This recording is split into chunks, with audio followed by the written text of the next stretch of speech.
This is Daniel, your Game Master and Master of Ceremonies. This is Tori, and I play Dooley.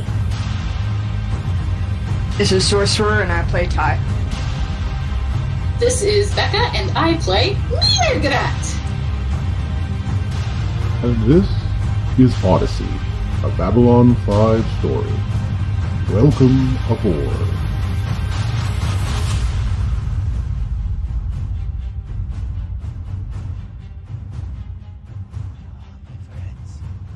We are all interested in the future, for that is where you and I are going to spend the rest of our lives. And remember, my friends, events such as these will affect you in the future. Maybe not Padini, but certainly you. We are interested in the unknown, the mysterious, the unexplainable. And that is why you're here, to listen to Padini stories. And now, for the first time, we are bringing you the full story of what happened on that fateful journey. We are giving you all the evidence that I can provide through these old eyes, based on the other testimonials. Yes. Testimonials of the miserable souls who survived this terrifying journey. Of the incidents, the places, my friends. We cannot keep this from you any longer. Let us punish those responsible and reward those of great heroism.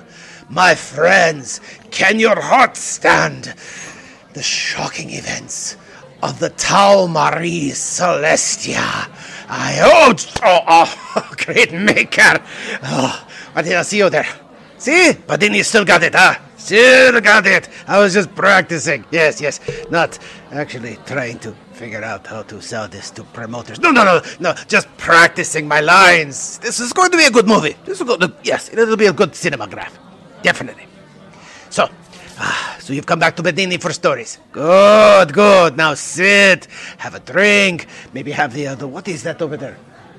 Bourguignon, or whatever it is. Eat it. It's not too bad. Take the flaky bits. So, let us continue where I left off, in the story of the Tau Marie Celestia, the great Odyssey before us. When last we left our intrepid adventurers. I have to forget. We have a new adventurer, but I'll get to that in a second. But when last we left our intrepid adventurers, they had tried to come together to deal with the body of Tomasi, a pak'ma'ra who had taken too much of the drug amber and was having strange reactions. So they went to deal with Tomasi in his coffin bed. However, Tomasi brought visions unto them as powered by this amber. Now Dooley and Mirgrat both had a conversation with the pak'ma'ra Tomasi, in which he told them the amber, where it can be found, how it can be found, and that there is no cure, for the messenger is the message. He then vanished in a haze of types. Ty, on the other hand, had another vision.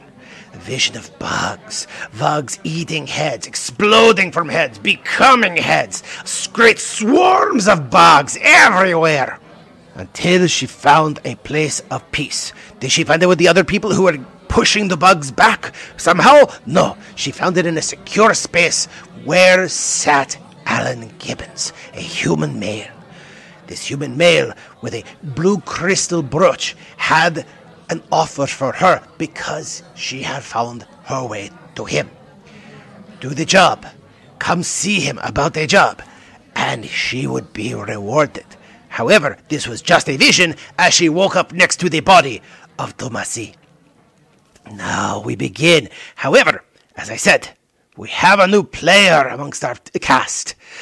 Grant, a ISA officer, part of the crew of the Tau Marie Celestia, had been hearing rumors about what had been going on and had started doing his own investigation.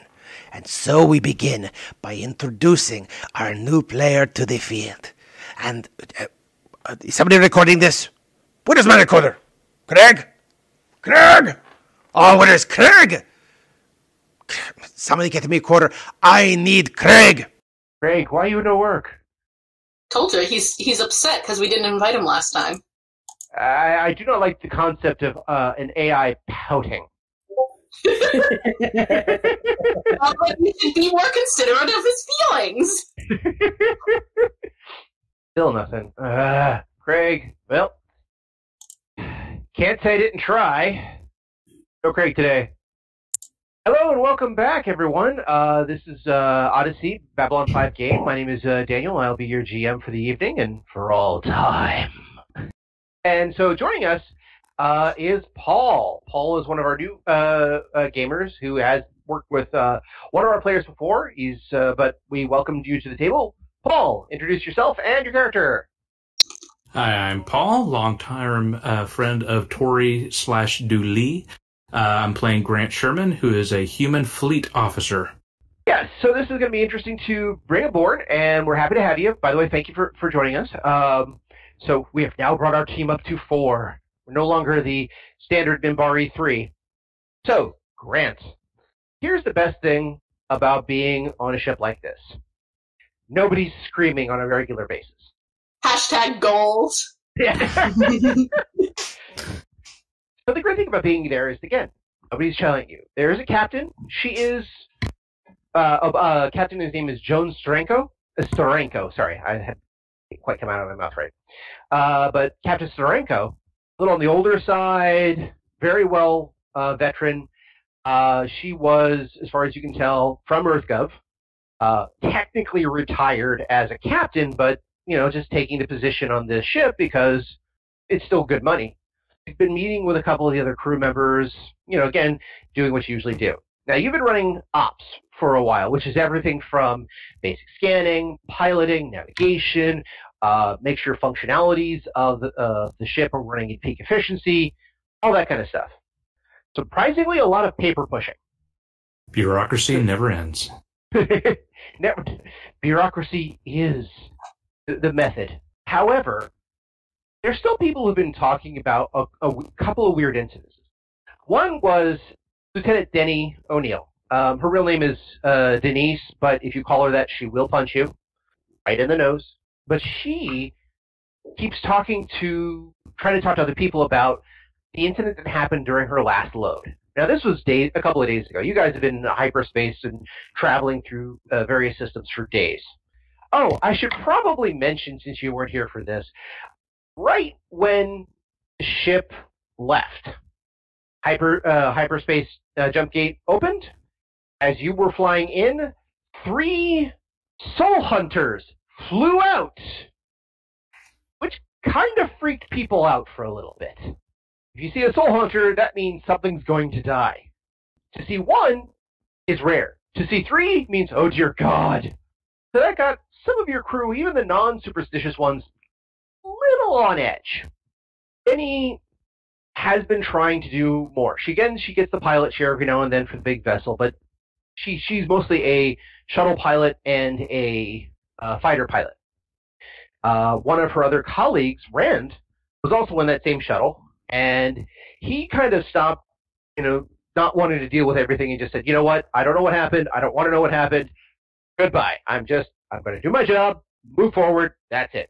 There are a few people on the crew who have had to deal with Denny, because most of the time before this all started, Denny was very down to earth, very straightforward, good pilot, good at what she did. And now she's a little bit more agitated. What's worse is that the only other person that she seems to be able to talk to, the ship's commanding officer named Kali, who is a Narn, actually. Now, you may have known Kali because she too was from B5. She was one of the Narns that was assigned to security when Earth Force was pushed out. You also know that she walks with a little bit of a limp because one of her legs was shot off during the Earth Force boarding. So she's got a prosthetic replacement. And she's currently security chief? Yes. Understood. Well, it's a good prosthetic replacement. It's not like, a peg leg or anything else like that. This is, of course, Babylon 5. But, again, not as good as normal flesh and blood leg, but still really good. You suspect sometimes she's walking with a limp to exaggerate a little bit. Because if nothing else, if they think you're walking with a limp and you're slow and suddenly you pounce on somebody, well, there you go. Willy Wonka fake out. Yes. A lot of the Willy Wonka fake out.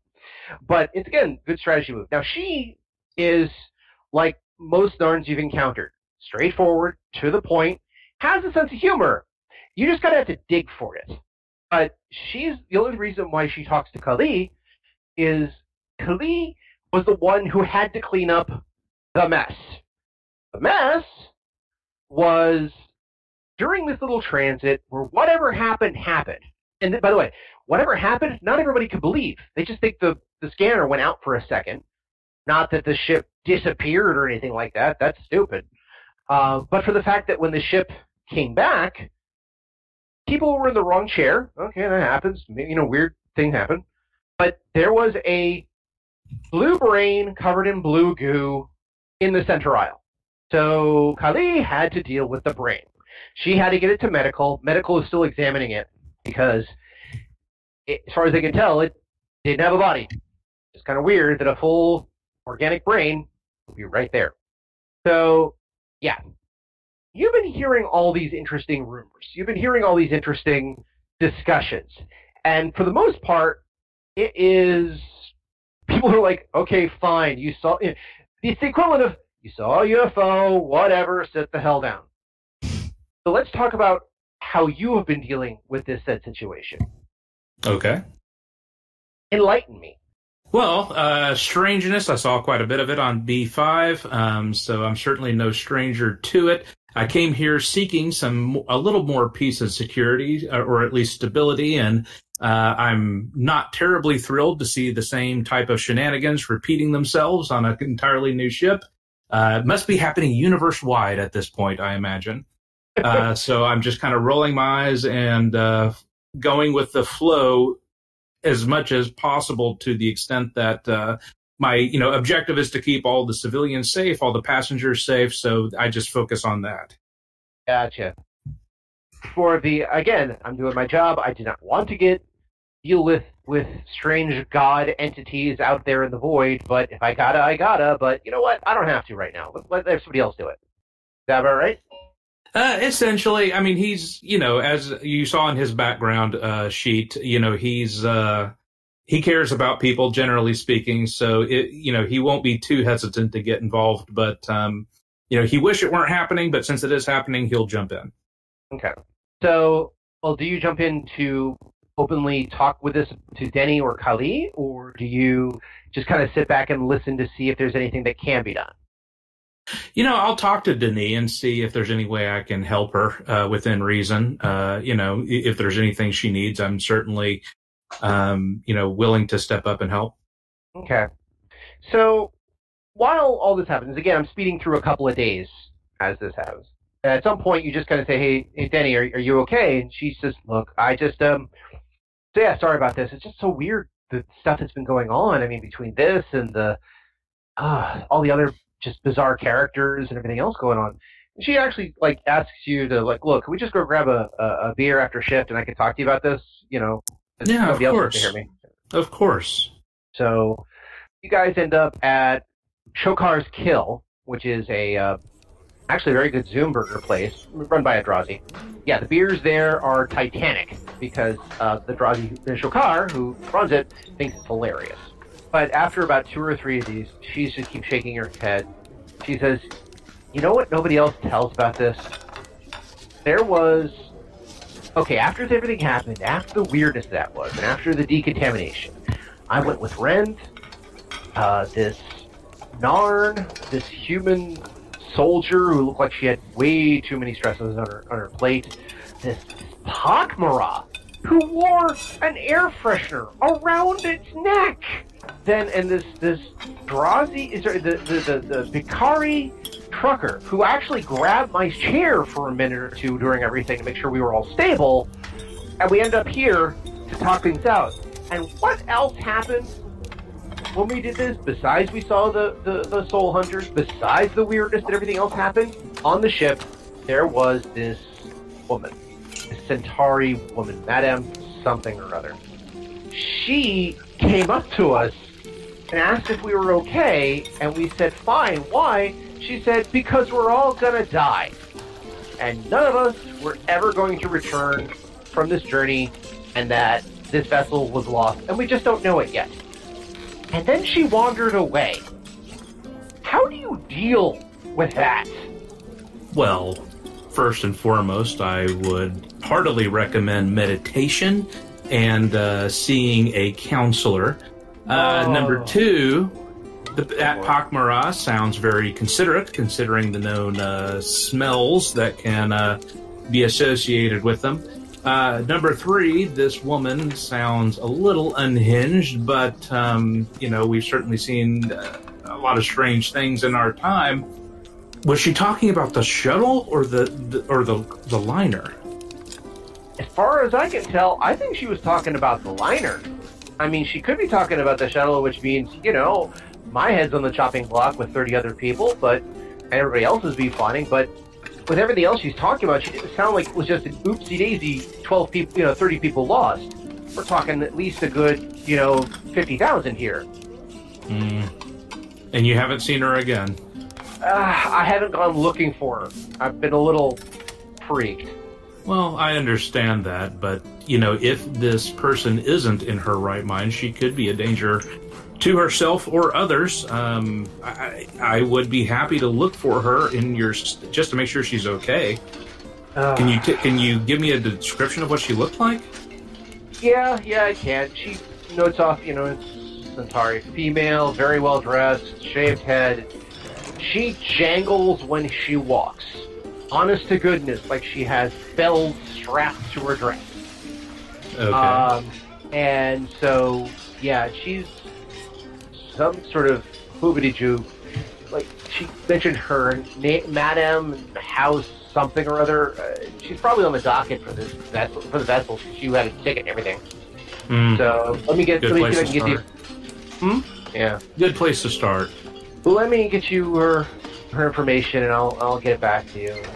She raises her glass. Hey, look, thanks for looking in on this. I didn't know where else to turn. You're the only person who actually asked everything. I mean, yeah, Kali's been helpful, and don't ask me why. I don't want to bring this to the captain. I think the second that happens, it's all over. Well, the captain's got a lot on her plate, as captains always do, and even Kali, she's a security chief. She's got a lot going on, and so do we all. But I'll make the time to make sure this person's okay, because it doesn't sound like she was in her right mind. All right, thanks. So afterwards, she finds you the information for there was two prominent Centauri on the vessel. One was Madame Vidricini of House Ronata. Yes, all of that is spelled out on the ID card. Mm-hmm. The other one was a guy known as Padini Foglio. He was the only other Centauri here. Now, again, for clarification for your character, this takes place a year after the Babylon 5 Season 5. What that means is that the Centauri, on average, have locked themselves away. They said they want, Emperor Orlando says, come home. You want nothing to do with the ISA. We're going to dress our own wounds and be Centauris for Centauri. So the number of Centauri out there are rare. They're definitely not as populous as they were. It's not uncommon to see them, but to have two here, particularly in this situation where they're both in that weird vessel, kind of interesting. So, I will also specify, just for your own sake, there is one other Centauri on board. He's technically the ship's designer. This is technically a shakedown cruise. This is its maiden voyage, and he's there to make sure everything is okay and works right. He worked closely with the design of the manufacturers and everything else like that to give Centauri elegance to the proceedings. Understood. So, after some research, you find out these people. Foglio is somewhere, actually has a first-class suite. He apparently is listed with a number of people in that first-class suite, but whatever. Madame Vidricini, she, however, is in the secondary class. She's not first class, she's not steerage, she's in the second class. And she's registered as a vendor, of all things. So, maybe she sells the things that jangle. One can hope. So, but yes, she has a small, well, not small, but a small enough booth along the main promenade deck. Promenade deck runs kind of the core of the vessel. it kind of operates a bit like a mall with multi-layers on it. And there's a train that goes from one end to the... Actually, train is kind of a oversimplification. But there is a tram that goes from one end of a ship to the other that the main vessel goes on. And there's redistributed TV sets everywhere so people get views of the outside with the illusion that they're kind of walking amongst the stars or everything else like that. It kind of helps with the atmosphere. Sure. So, but you find Madame Vidricini. She has a shop. When you approach it, the shop is known as Madame Vidricini's Fortunes, Prophecies, and Other Explanations. I'll approach the shop and see if she's in. Okay. You open the shop. Door opens easily. You walk in. Beads everywhere. Curtains everywhere. The scent of kind of some strange incense permeates your nose. And you walk in. It's not large. It's large enough for table, a couple of chairs, some shelves with some bottles and some trinkets on it, a couple of statues here and there of Centauri gods that you don't recognize, because I don't think you have familiarity with Centauri. You walk in. She is dressed very well. Almost Centauri courtly attire, but maybe a season or 2 or 3 or 4 out of date. When she walks, her hands are always up. In other words, she never lets them drop to the side. They're always like at chest level or face level, and the palms are either open or slightly curled closed. They're not like fists or anything else like that. She constantly has her hands in motion at almost the exact same spot. But she says, "Oh, good afternoon, officer. Please come in. We are always eager to prepare for our casting crew. Please take a seat. How can I, Madame Vidricini, bid you welcome and do for you on this lovely day? Fortune told? Psychic visions? Would you like me to probe the recesses of your memories? Or perhaps you were looking for visions of your future?" Let's start with a fortune, if you don't mind. Oh, very well, very well. And this is where you make the GM work for it. So, by the way, just to let you know, because everybody else has figured this out, and all my other gamers know this, I have a couple of packs of cards that I keep near my desk at all time. One is specifically called the Pathfinder Plot Twist cards. My gamers have learned to fear them. So, she sits you down. She takes out a number of circular cards. Again, you don't recognize anything. They're very well done art, but she asks you to shuffle them. I do so. Okay, so you shuffle them a couple times, hand them back. She immediately, starts putting out the cards here and there's. Let us see what the gods above have yet to say for you. You have had some terrible troubles. You were in war. You have fought against great darkness, and you came out the other side not entirely clean, but clean. And you have been blessed a lot, but things have changed. Things have changed for you very much. Life is too slow for you now. But there is something coming. I know, she flips out a few more cards. I know that you are looking to be the master of your own destiny. You wish to master a vessel to bring justice and the great balancing to the universe. Are you Centauri? Are you, human body? I think you may be a little bit body. Maybe human body is sort of human body. I hear about that a lot. It's got a lot of fun. It's a lot of fun. However, I see in your future trouble, unwelcome visitors, and unwelcome guests. You are on this path now that leads you to a ship not entirely of your own, but one that you have dominion of, but will bring you great glory and great disaster. You've done wrong. Let's have a cards. And you're not the colonist, no? No. You are flip. An adventurer of the outworlds, and you're looking for something. What are you looking for? She actually, like, puts the cards down and stares at you like she's confused with the question. I'm looking for you, actually, Madame Vidricini. Oh, you flatterer! You I have not had such interactions with humans before. Oh, you flatterer! Please, no. Go on. Let's dial that back a little bit, Madam. I assure you, my intentions are purely above board. I heard that you spoke perhaps a prophecy to someone that everyone on this ship was going to die. Can you tell me a little bit about that? Oh, yes, we're all going to die. Very soon, actually. But I guess to be more accurate, we are on a journey from which none of us will return correctly. So is this a physical or a metaphorical death? She kind of looks at you strangely. Well, you've been doing this for as long as I have. Well, you have studied the great mysteries that are out there to understand the gift of Centauri prophecy. Then you know there's no difference from what you're asking. Well, cells change, they die, they come back. Events, transform who you are as a person. I'm going to assume this is all very metaphorical. If you have had some sort of vision of people actually dying, I would very much like to know about it. Well, you did see the soul hunters that passed.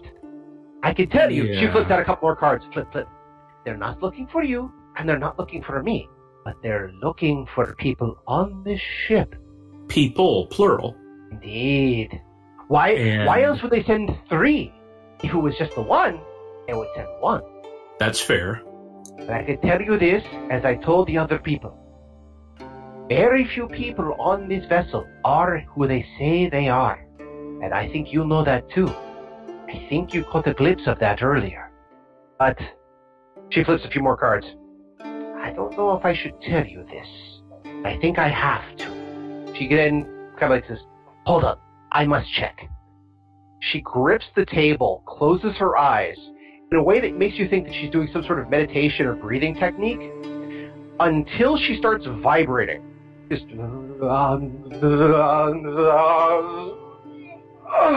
she immediately points at various cards. She starts tapping, looks like 4 cards over and over again. Okay. And the 4 cards she's looking at are labeled the change, the journey, the hallucination, and the truth. She kind of like shakes her head a bit, releases the table, breathes in. I don't know if I got through or nothing. Did something happen while I was gone for a second? Well, first off, do you require a medical professional? Oh, no. We are Centauri. I'm a prophetess. This happens. You get used to it. Don't worry. Okay, well, in that case, you did point multiple times to 4 cards, and I point them out to her. They were the change, the journey, and I tried to remember what the other 2 were. It's all right. One was the hallucination, the other was the truth. But you even in your character, you kind of go end up whatever this is and whatever that is. Gotcha. Yeah, and she says, "Oh, that is fascinating. It's a great message. Do you know what it means?" I have no clue. I do. Each of these cards are a number 3827486. So I need you to go to cabin 3847426. Go. Okay. Do I owe you something for this? Oh, you flatterer! You have made this old woman's hearts go flutter. That's enough for now. We'll discuss things later. Don't worry. Go. I keep Okay. And that was 3847426? Something like that, yep. Okay. So you find out there actually is a cabin under that number that's in steerage.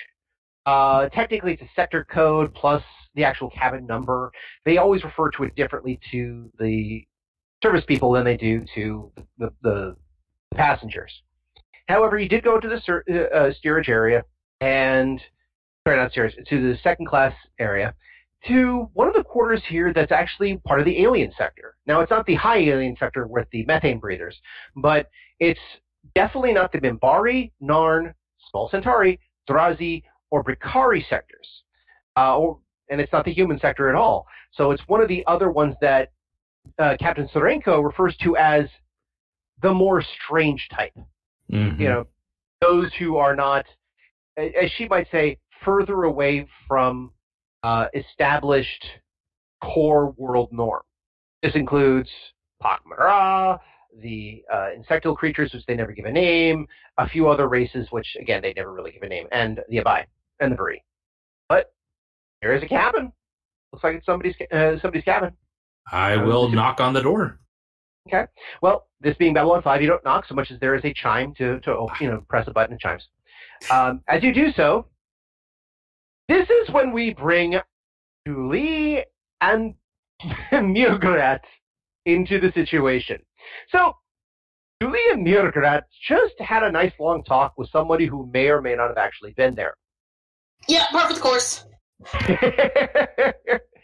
So after discussion with Tomasi, who vanished in a puff of light, taking with him apparently the cube of amber that he was holding, that he had placed on a table, which is now gone. No, gone. The amber, not the table. Table's fine.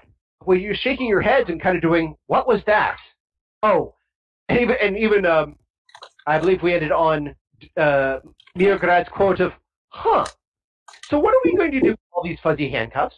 And there's a chime at the door. I literally just, couldn't have timed it any weirder. I look at Mirgrat and say, your quarters, you answer the door.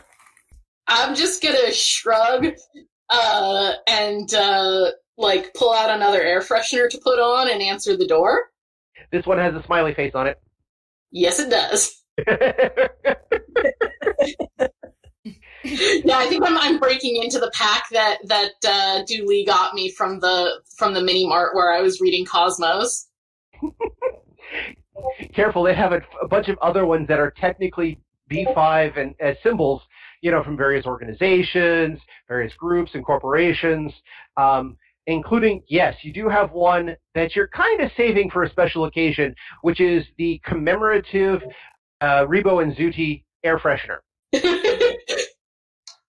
So you put on the air freshener and you come to the door, and there is a officer, an actual crew member, who's standing in front of you. I think I'm gonna take a split second to panic because I am technically responsible for Ty, and she isn't here, which means she may be off doing a crime. Oh no.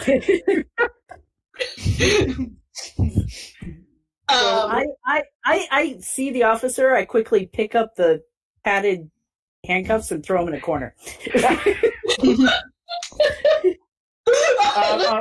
Great. Okay. First impressions. Okay. I have to ask for Grant. Oh, go ahead, please. Oh, sorry. Greetings, human. How may I be of assistance? Well, I'm not entirely sure. A fortune teller sent me this way, and do you need help? At this point, do you know? I have to ask. Do you know how to do die rolls on Discord? I'm pretty sure. Is it Dice Maiden? Yeah, I'm good. Yeah. If you'd be so kind, in the dice roll text channels, can you give me a spot check? Okay. Or excuse me. I hate it. Sorry, they keep adjusting the names for things. It's actually a Notice. Thank you. Yes. Okay. Very 5. well. Okay. So you completely missed the Narn shoving fuzzy handcuffs, restraints, and a spreader bar into the side of the room. So yes, you say, I believe a fortune teller sent me. Mirgrat, Dooley? Would this be a Centauri fortune teller? Yes, Madame. Madame Vidricini. Certifiably insane. I keep referring back to a notepad. Yes, Madame Vidricini sent me here. Still insane. Do you know why she sent you here? I believe she may have had a stroke, and then told me to come here. I'm not entirely sure. She declined medical assistance. That sounds about right. She did say something about hallucinations. Dooley looks startled, scared, and confused all in the same look. And this is where, Paul, I will need, that one's also, I believe, a notice for the, or is there sense motive? Yeah, I need a sense motive from you. And from Dooley, I need a bluff check. Oh, well, good. That's higher than average for me. Not your day. No, no, it isn't. It's not Dooley's day either. This is only my first roll. But you rolled a 1 with your first roll. I will say that. Well, okay, yes, but, So basically there was the whole, she is, for lack of a better term, she is sweaty, she is nervous looking and going, there's nothing to see here! And you basically, Grant responded, okay. Okay. Dooley, do you want to be hospitable? Wait, you're Dooley, you just asked yourself. I mean, I'm seeing Samir Gut. Do you want to be hospitable? For a minute, I thought you were asking, do you want to be hospital? And I was like, yes, I can be hospital. I have a very high medical rating. Which, by the way, if I was writing this, I would keep that line. Yes, because of the language issues, that would be perfect. Yes, hospitality is an important social convention. Please, come in. Thank you. And I write down hospitable in my notebook. Would you like some tea? Certainly. I'm assuming there's some sort of food dispenser thing here. There's some basic stuff. Again, it's not great, but this has been a place where you can have basic beverages produced, no problem. It probably works not unlike a hotel cabin, a hotel room where there is like a small coffee maker and a couple of pre-made coffee selections and a couple other beverage selections, just in case you want something while you're there, because they want to encourage you to be out. But at the same time, it's there, so it's probably, it's not the greatest of beverages to offer, but it's something. Yeah. So, by the way, this is the greatest situation so far of I have absolutely nothing to hide. I don't think you have. I don't think you have anything to hide. Great, because I have absolutely nothing to hide. Yeah. So I say I'd like to ask you some questions, if that's okay. Yes. So I've first off, I suppose you don't have any terrorist ties, do you? Have any what? Oh, terrorist ties. What? What kind of question is that? What? Do individuals normally answer in the affirmative when you ask that question? Typically they don't. Oh, Grant, I do have to mention to you, this is a pak'ma'ra who's speaking through a translator. So normally when she talks, when they talk, it's all that kind of stuff. However, normally the responses from these translators are very robotic. Yes, how can I help you? Kind of female, but very low, melodic, mechanical voices. Mm-hmm. This one's set to J-pop idol singer on crack. Understood.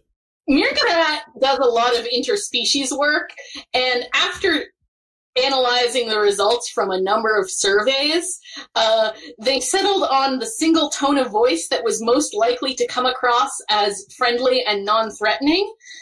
It just happened to exist. She hopes instead it's mostly startling and terrifying. Listen, we're still working out the bugs here, all right? So, anyway. So, no terrorist ties? None that we will admit to.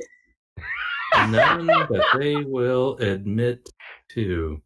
Okay.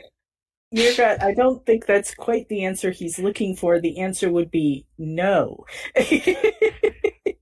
Other person says no. I'm here because I was asking a fortune teller about, everyone dying, death, destruction. And she pointed me here. So I'm, curious if you know or are personally planning, to kill everyone or know anyone who is. I have no plans to kill anyone at this time. Okay, duly noted. Thank you. What is your job on this ship? I have to ask. Oh, I'm operations. It's And my job you're- to oversee policies and procedures that they are implemented correctly. Are fortune tellers a regular part of these policies? No, but I was talking to someone who is having a little bit of post-traumatic stress disorder, and that's how I ended up talking to a fortune teller, because the fortune teller apparently caused the PTSD. I'm just trying to trace it back to whatever the source of all the kerfuffle is at this point. I would assume it's the fortune teller based on your previously provided information. Yeah, she's a little... I don't think she's the source of the issue. She seems to be affected by something else, perhaps? What is the issue? Well, her claim that everyone's going to die and that there's no avoiding it. And you believe her? I don't believe anyone at this time, but, I would be remiss if I didn't follow the line of questioning. What do you think could cause that? I have no idea. That's why I'm asking you. Have you experienced anything unusual lately? Okay, now we need the bluff check from both of you. Oh no, Dooley's lost it. She's just laughing hysterically. She literally sits down on the floor and just starts laughing. She goes, well, let's start with the blue brain, shall we? Oh, the blue brain was excellent! I heard about that, but have not seen it personally. Well, you missed it. I think it became lunch near Gratz. Correct. What? What's that implication? Yeah, question mark. What's that implication? The brain was delivered to the proper authorities. Oh, okay. I thought they had released it to you. I have yet to regain possession of said brain. Okay. Yeah, It was unclear if said brain was even edible. Yeah, this journey has been extremely interesting. We are enjoying the amenities on the Odyssey today. At this point, Grant pretty much just stops writing because he can't keep up with all of this, and he closes the book. Okay, why are you interested in the brain, out of curiosity? I'm a scientist. She's Clearly. interested. They are interested in everything. Okay, so what's your involvement? What did you say your name was again? Julie, I'm actually not involved Julie. with the brain. I'm not involved with the brain at all. That was just the first strange thing I encountered on this trip. First strange thing? What are the others?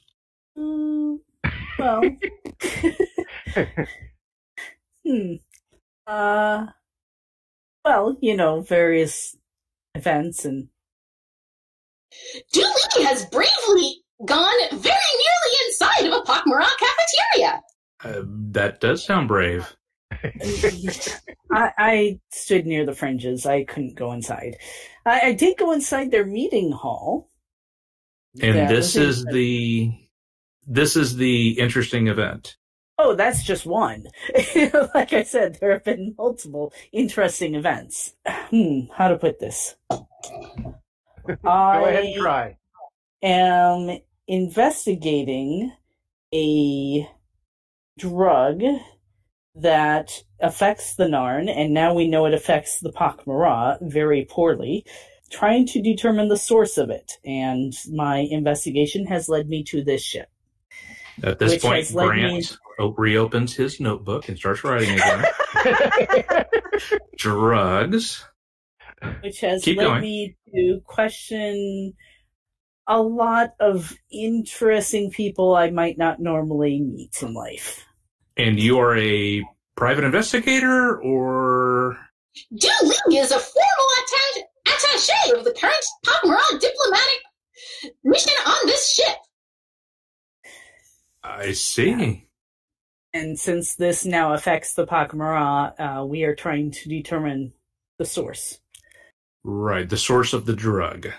Yeah. What can you tell me about this drug? It causes hallucinations to a dangerous level in the pak'ma'ra. A feeling of euphoria. It's got an unusual chemical makeup. I see. Can you describe it to me? What does it look like? Does it have a name? It's called amber. It looks like a 1-inch cube of kind of clear, sticky material, although it crumbles quite easily. That's how humans take it. They usually chip off a piece and pound it into dust and somehow, either ingest it or snort it. Or I've seen one person claim they injected it, but I don't know how that went for them. What effect does it have on humans? A feeling of euphoria, mostly. A feeling like you're flying and very happy and could conquer the world type of thing. I see. Opioid.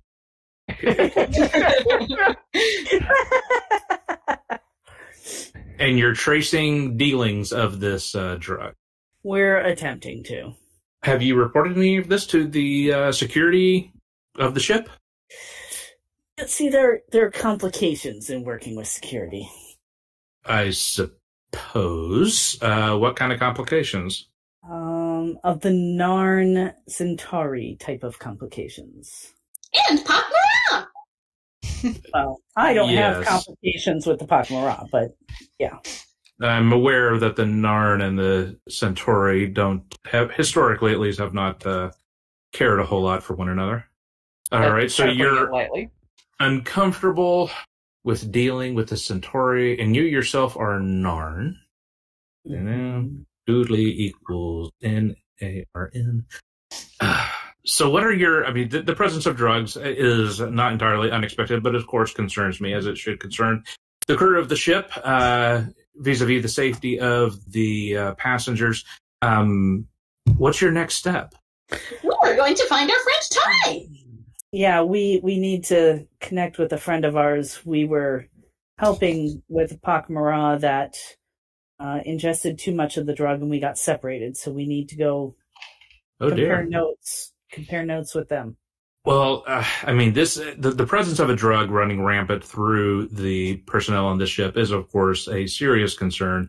If you're willing to work with me, I would be happy to liaise on your behalf. I understand concerns dealing directly with security personnel. Rest assured, I am not security. I am simply willing to assist in good faith if you will allow me. This sounds like an excellent arrangement. Yeah, we could use more help. Okay, yeah. Let's get to the bottom of this drug, certainly. He closes his pad and puts it in his breast pocket. Okay.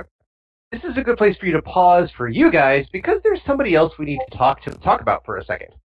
Yeah. Oh, dear. Let's talk Ty. So, yeah, waking up, basically cuddling up against not just a corpse, but a pak'ma'ra corpse, or as they like to call it, soon-to-be food. Hey, endocannibalism is a valid cultural practice that shows up in a lot of different societies. That is true. I wasn't going to ask. All I have to say is never say this to anybody of the Church of All Worlds. They get pissed off about it. Is that a reference?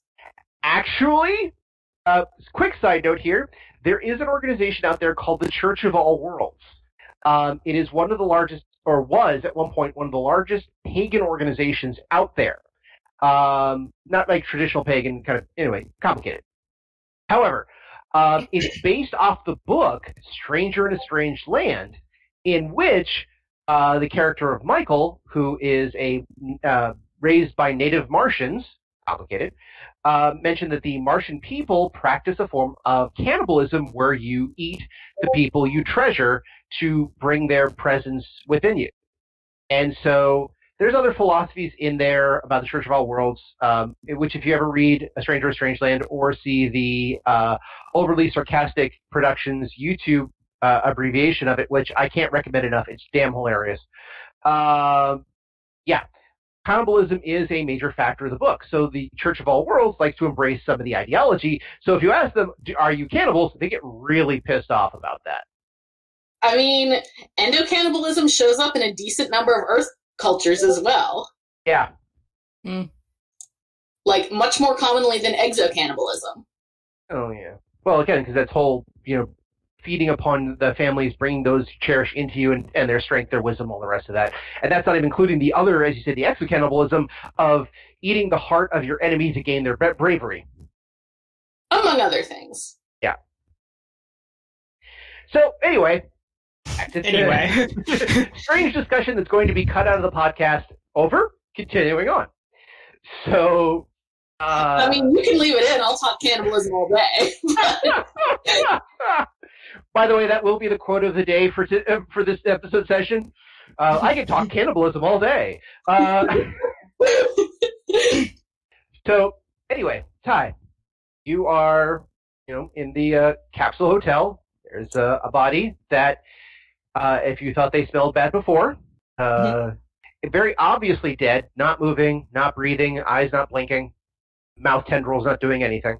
Well, I wake up and, look around because this is not where I thought I was when I fell asleep. And then I see the dead pak'ma'ra and just, myself out of the bed as far away as possible from it. Well, that's the thing. This is a capsule hotel. The bed is the hotel. You know what I mean? Get out of the thing. I get out of the thing.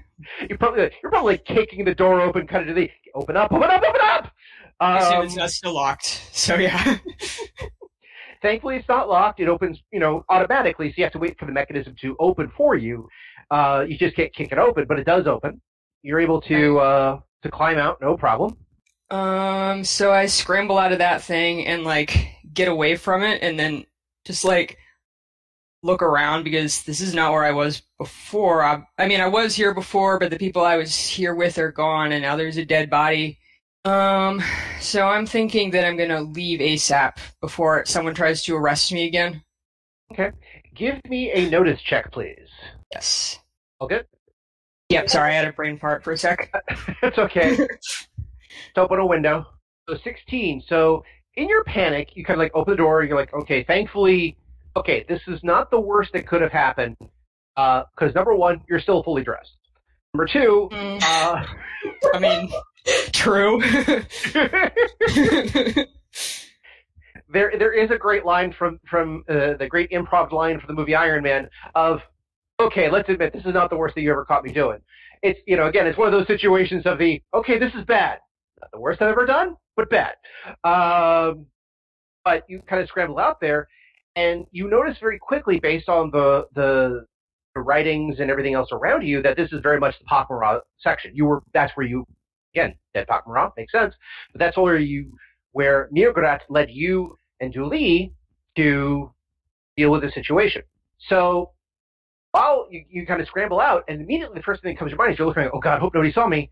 This is where it gets a little strange. Again, what hasn't? But when you immediately climb out, you see a Minbari here. He's looks like he's in a religious cast robes. He's bowing and having a discussion with one of the pak'ma'ra, and they're speaking in a dialect you don't know, because I believe all you speak is Brikari and human, correct? And Narn, but yes, Narn. Yeah, none of the Minbari caste languages and none of the pak'ma'ra languages. No. So they're having a discussion, and when you kind of stumble out, immediately the religious one bows to the pak'ma'ra, looks over at you, and kind of comes up to you going, please excuse me, are you okay? Do you require assistance? You seem to be in some distress. I am totally fine, man. I don't know what you saw, but it wasn't what you think you saw. I don't really know what you saw either, but it wasn't what you think it was. Whatever you think. He pauses for a second, blinks. Ah, you've had ranger training. I understand. The things that we see are not always what they see, and those that we see may not have happened. But then again, they may have. But in that case, neither of one of those is my concern. My concern is, Are you okay? You seem to be under some distress. You're also a precari in the middle of a pak'ma'ra section, climbing out of a pak'ma'ra capsule hotel with the words, "Danger, do not open," written on the outside.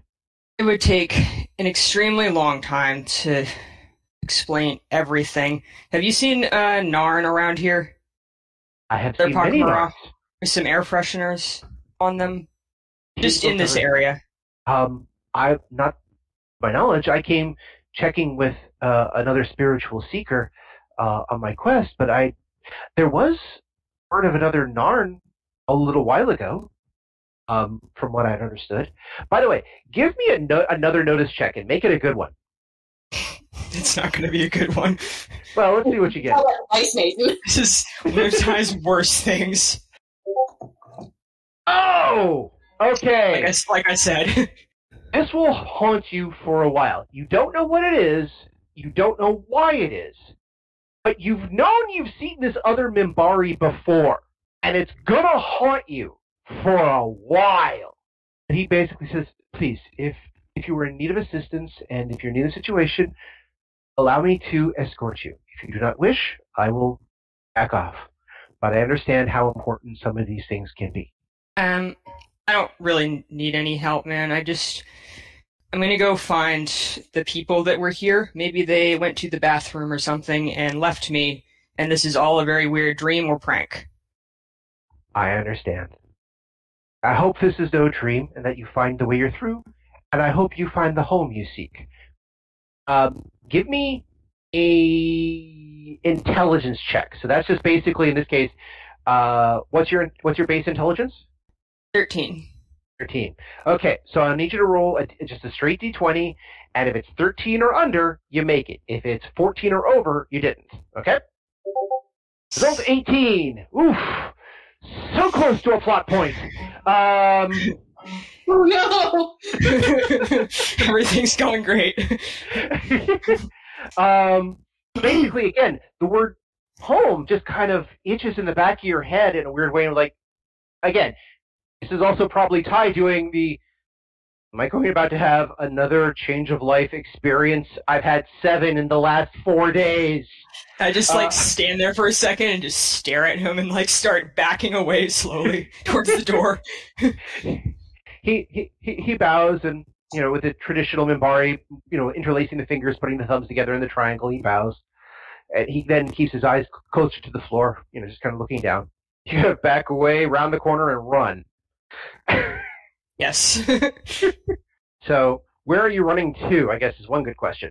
That is a good question. For a minute, I'm just running away, because when you're running away, you just run. And then I, realize that I have to go somewhere, so I guess I'm gonna head back to Mirgarat and Dooley's quarters, because where else would I go? Fair enough. So, you actually do run up to the main corridor, again, because that's basically where you're gonna emerge from where you are. You head up to the main corridor with the malls and the tram and everything else like that. Give me a will save, which is going to be, again, your will, score, and a d20. Okay. Oh, a 1. Perfect. That's my best one, too. So you come up, and for a moment, when you get up the main stairwell to the corridor, you stop and you freeze because you remember what you saw here last time.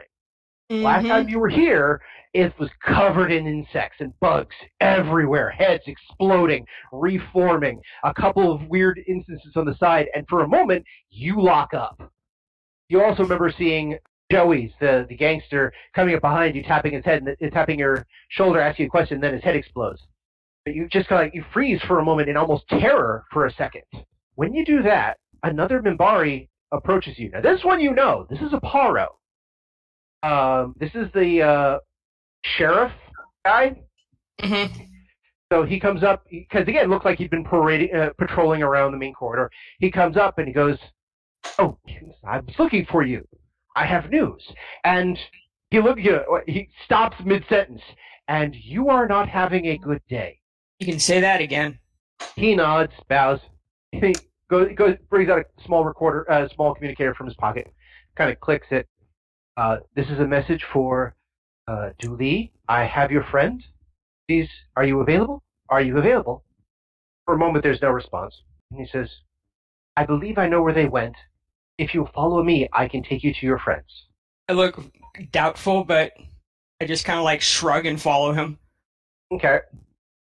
So he does take you towards the, on the, the tram to the second class area.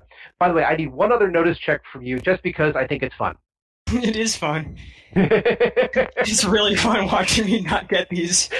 But watch, it means you'll get a 20 on this roll. No, but good enough for Jazz.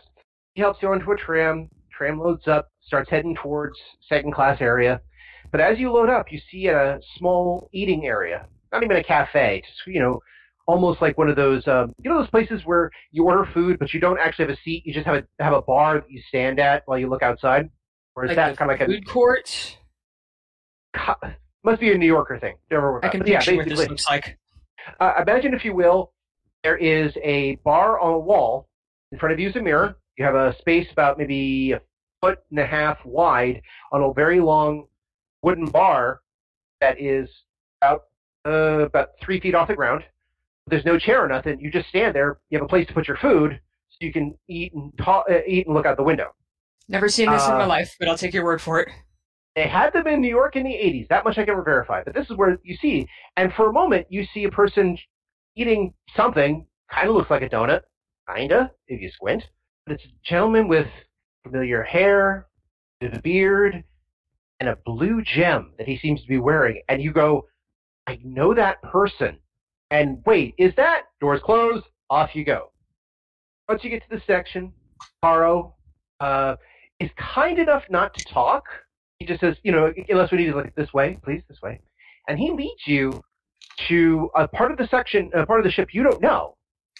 But he says, from what I've been able to see, they are here. Perhaps the Dorcom.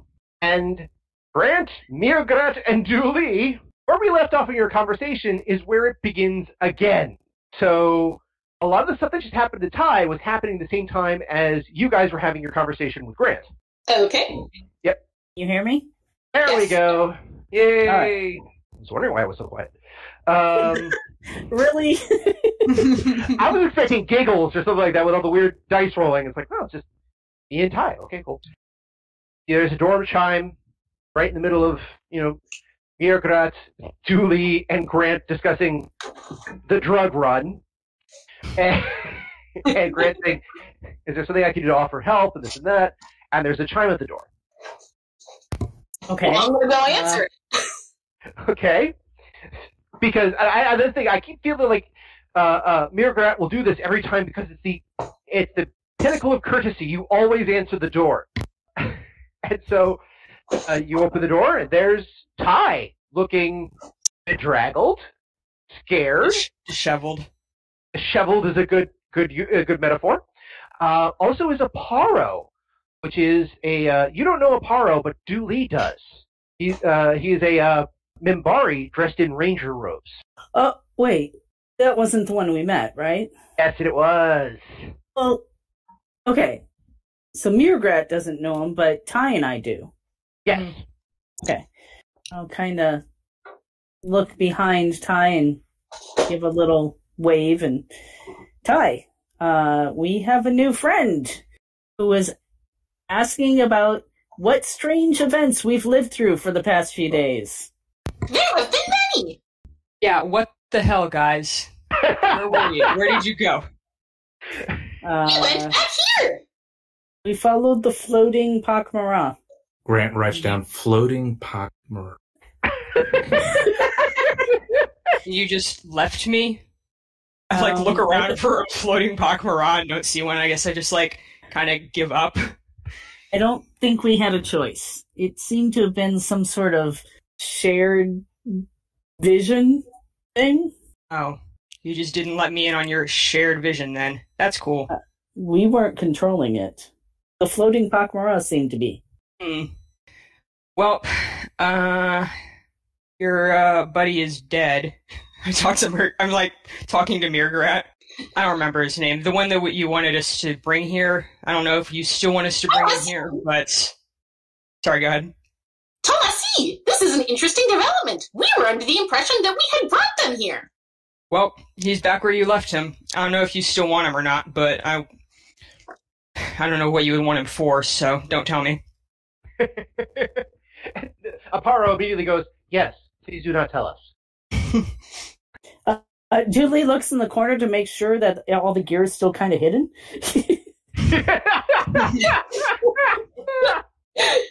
This is very we're having. Oh, sorry. Let's go with Miragrat first. You talk. You won the contest last time. Go ahead. Please excuse me. I must arrange for proper funeral preparations. Okay. I'm sorry. If any other situation, if there was another character on here that I was writing, I believe there was like, we must prepare for proper funeral preparations. And I can hear someone going, I believe that's called sautéing.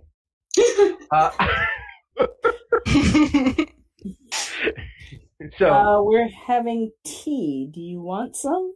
Sure, what the hell? And I forgot the ranger's name. Aparo. Aparo just raises his hand. Thank you. I am fine. Do you want to come in, or are you just decorating the corridor? I was investigating the situation you asked of me, but please, I will join you, if I may. Sure. He comes in. He looks over at the Grant. He bows, doing the traditional Mimbari, I am a ranger bow. Grant does a little salute back. Grant, do you have, I don't have your character sheet in front of me, because I'm juggling screens. Do you have any background with any Mimbari or knowledge Mimbari or knowledge ranger? No to both. Okay. Go ahead and give me an intelligence check the same way I asked of sorcerer. Basically, your intelligence, you roll under that. What's your intelligence? 13. 13. Hey, again. And I rolled 18. Amazing correlation. Apparently the universe has something to say about that. Okay, so he looks kind of familiar, but you're like, it's not like you haven't seen a Mimbari ranger before. Right. But he nods and bows. He says, you asked me before about how to find technomages, and other interesting devices. I roll my eyes. Roll your eyes at Ty or just at the situation? The technomage thing. I immediately just roll my eyes. Billy just sighs. He looks over. Is this something I should not have addressed? You're asking the wrong person. You're fine. I go get the tea. He just says, very well. And he sits in a chair, just kind of like puts his hands back and does the whole, I understand. Mouth closed, eyes open, done. He has gotten for everybody. It is fragrant. It is, by some stretches of fancy, tea. For the human on board, tea has a general feel of either a black tea, maybe a green tea. Occasionally you get like a chamomile or something like that. This isn't that. The closest metaphor that can be given is, and I've had this, shrimp-based bouillon cubes. Oh, disgusting. Or if you've ever been to a crawfish boil, that scent that you get from the crawfish water, not like that. Crawfish water is just such a viscerally upsetting phrase. Fish water. I do my best to choke it down, but my face betrays my my impulse. As your mouth is saying, stop that, your throat is saying, get rid of that, and your body's like, just let it through. It's called willpower. Yes. Choke it down. It's how some people get through certain whiskeys. Paro seems to take it as if nothing's wrong, just drinks it once. Again, Ty is probably doing the whole, yeah, no, I'm good. I'm yeah, here. Don't care. I just stand there with it. I'm not drinking it, just holding it. So, but I went looking for more information as you were looking for Technomage and Technomage technology, were you not? Well, yes. Good. If you wish me to have a discussion with you about this philosophical nature, later, I am more than happy to leave you at your bidding. If you need, I can go back on patrol. There is always things to be observed. We can discuss it now if you wish. There's no point in having you come back and interrupt your day again. So many things to see, you know? Indeed. But, as I said before, I am interested in justice and order, so I am more than happy to return in the name of justice and order. Okay. Well, this is where we'll be for the most part. You can also, send a message to the room. There, or your other locale, I'm assuming, correct? Well, my room, yes. Very well. He nods. Lieutenant Commander, thank you for your service. If you have any need of the Rangers or myself, please let me know. Thank you. This is a very strange and unusual time. He also turns back to Ty. I hope you are well. I hope the sting of the new tattoo is not causing any more problems. Bows again. I just stare at him. He's like, I can hear in your head. I have a cup of hot water. I know what to do with this. Time to. So he gets up, leaves, bows and closes the door and gone. So, Ty, by the way, did I mention there's a crew member, an obvious lieutenant commander of the Army of Light, possibly of EarthGov, sitting in the room with your cohorts. Talking about stuff. I wasn't talking for a second there. I turned to Ty and I introduced myself, saying, "Hello, my name is Grant Sherman. I'm a member of the crew. I was having a conversation with your friends." I say that questioningly as I look to the others. I guess your friends. About apparently some drugs that are making its way through the personnel on board, causing some issues. Are you a cop? No, I'm operations. I'm not security. You look like a cop. Well, I am wearing a uniform. That is true. But I'm here in good faith, I assure you. Do you have a problem with cops? I'm guessing you do. So, I'm sorry, I just love that. Do you have a problem with cops? Pause. So, I'm just like looking at him. Grant, write down in his notebook, has a problem with cops. Period. Moving right along. So, how about that drink? Since we're all friends now. We could go get a drink. It's probably better than my tea. I wasn't going to say anything. Grant sets the tea down. You're so very good at that. Not saying things. Okay. I have to learn how to do that better. Yes, that is one of your failings, I have noticed, since you pointed out. Let's go get a drink. Let's go.